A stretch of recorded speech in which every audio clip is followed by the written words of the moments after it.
All right, guys. It's been a while since I did a video. It is the weekend before Christmas, and I've been talking about doing some interior work to the Olds.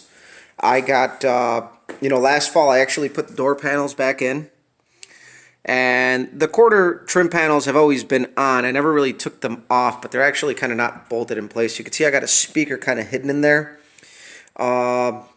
The sound system on this car, for being pretty basic, actually, I can hear it over the exhaust, considering this car is pretty damn loud. But today, I actually started the first, I guess I would call it, phase of this little project. I got new gauges. These are my old ones. This is how I had it set up. I like where I have the tack. I like where I have the shift light. You can see my switch panel, which currently I'm only utilizing 3 of those switches. I left myself plenty of room for growth there. Under the dash, there is a fuse panel that we added. We added pretty much a standalone fuse panel for all of my accessories. A couple years ago, my good buddy Dave Meyer gave me a hand kind of wiring up the car, and he kind of showed me the ropes as to what to do to properly wire a car. And I have, from then, become very patient with wiring, especially with relays. So my fuel pressure gauge will remain there, as you have to have that on the outside or run it with an isolator on the inside of the car. But yeah, we're going to put a center console in here. You can see my interior is dirty. The car sat pretty much all year last year. But I'm going to make a center console to kind of hide that crudely cut carpet, because I can save this carpet. It's not bad. When I cut it, I didn't really know any better. And I need cup holders. This might be an old car, but you know what? I do enjoy having a Slurpee while I'm driving. And that was not some form of euphemism or joke. But you can see the back is pretty bare. And I actually have the seats sitting up there. I got them from a friend of mine, Joe.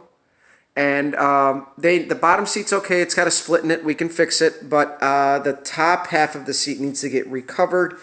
And I do need to finish, I do have tin work there, and you can see the holes. I actually used to have a 4-point in this car at one point. And I need to close off the back. So I'm going to add another panel of sheet metal, paint it satin black, and just leave some openings there for the speakers. And I'm probably going to have to put some form of Dynamat down just to deaden it so it doesn't rattle around. And you can see the trunk is off. If you guys follow us on Facebook at Copper's Garage, you'll see that I started on another little project on my car, and that is the paneling and lace, that old school psychedelic paint job I have always wanted on this thing, and just mainly the trunk. I kind of want it to be in your face but subtle. I didn't want to do like the whole side of the car, just the rear. As you can see, we already got something cool going on the stripes. My buddy Nick did that. He also sprayed the car after I did all the body work. As a body man, I really like doing body work and making them straight.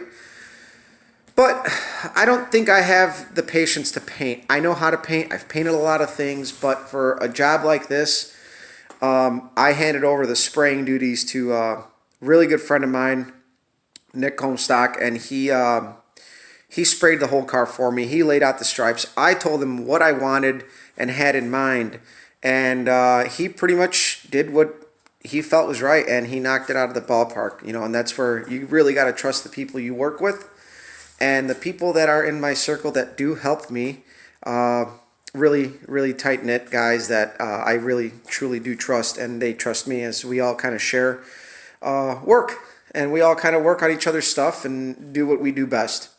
So now I'm going to show you guys the gauge setup. And yes, I have an oddball gauge, but again, priorities are, I'm getting married. I don't have a whole lot of cash, so I went out to the local speed shop, which is actually over an hour drive away, and they had this in stock. So I got your standard chrome 3-gauge, 2 5/8 auto gauge gauges, your mechanical standard gauges. Everybody uses them. They work well. And you have my old Pro Comp fuel gauge that I've ran forever reliably. And that's going to be the setup, and it's going to sit right underneath the dash in front of the shifter, right where your 8-track player would have sat back in the day, and my center console will go into that that I plan on making. And now this centerpiece I got as a kind of a thank you. I helped a guy set his up.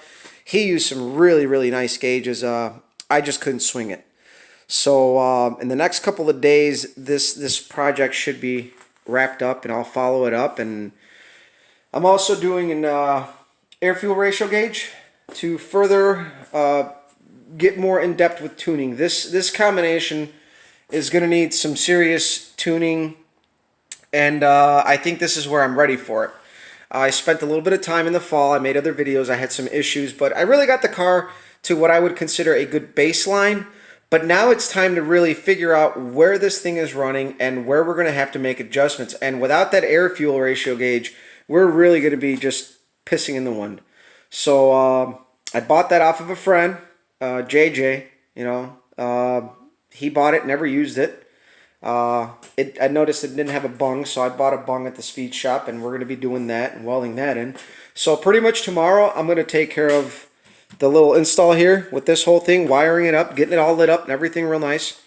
And then on Monday, Christmas Eve, we're going to be installing the air fuel ratio gauge, and that should be fun, as I got to figure out exactly how I want to mount that on the dash, because that one I have to be able to see it. But then again, I'm going to be able to use the GoPro in the car to do some poor man's data acquirement, you know, just so I can see where everything's at on the big end of the track. It's hard to drive and focus on everything, so we're going to be setting up a camera in the car for that purpose when that time comes. So guys, I think the viewers and watchers out there who have been watching along and following us, I know that I'm still figuring this whole thing out with the videos. I hope you guys out there who have watched, who are watching, who are subscribing, are kind of enjoying it. It's a different way for me to kind of document my work. It's easier to talk than to type for me. And so keep subscribing. You know, if you like it, if you think somebody likes it, follow us on Facebook at Copper's Garage, Copper Cutlass on YouTube, and you know, stay tuned. I mean, we're already in at the end of December. Next thing you know, it's going to be spring, and we're going to be ready to hit the track. And this thing is going to be looking good when we get there, because another thing I haven't mentioned is we're going to go ahead and put our window trim back on too. And just little odds and ends, and I want this car to really be complete. It's taken me a really long time to really get it to this point. Has the car always been up and running? Yes. This car has never sat out longer than a year. And even then, I always made it a point to drive it when it sat like all year. This year, I got to drive it a couple times to work around the block, kind of shake the bugs out of it. So yeah, it got driven, but we didn't get to take it to the track. But it moved. We did move it. We did drive it. I actually did drive it back in February. So, and that was before I sold the old engine. But again, guys, follow along. Next year should be a fun one. We're going to be racing. We're going to be getting, hopefully not blowing stuff up. We got a lot of new things, new transmission. The transmission's actually used. I also bought that from JJ. And the engine, obviously, I just got done building that last year. And even then, after I got done building it and had it on the run stand, I found a couple issues I didn't like. But you know what? Question your work. You can never be too proud to go back and double check your work. And if you have any doubts, always go back, or at least have references. So, guys, I will keep you posted on this little project. I promise I will follow it up. I will be better on that. Hopefully, everybody out there has a good Christmas, holidays, whatever you celebrate. And again, subscribe on YouTube, Copper Cutlass, and follow us on Facebook at Copper's Garage, because I do post a lot of pictures of other stuff, work-related stuff, collision repair stuff that I do. And I don't go too in depth, but if anybody has any questions, you know, you're more than welcome to ask away. I'm always willing to give out free advice. Again, guys, thank you for watching. Thank you for subscribing. Stick around.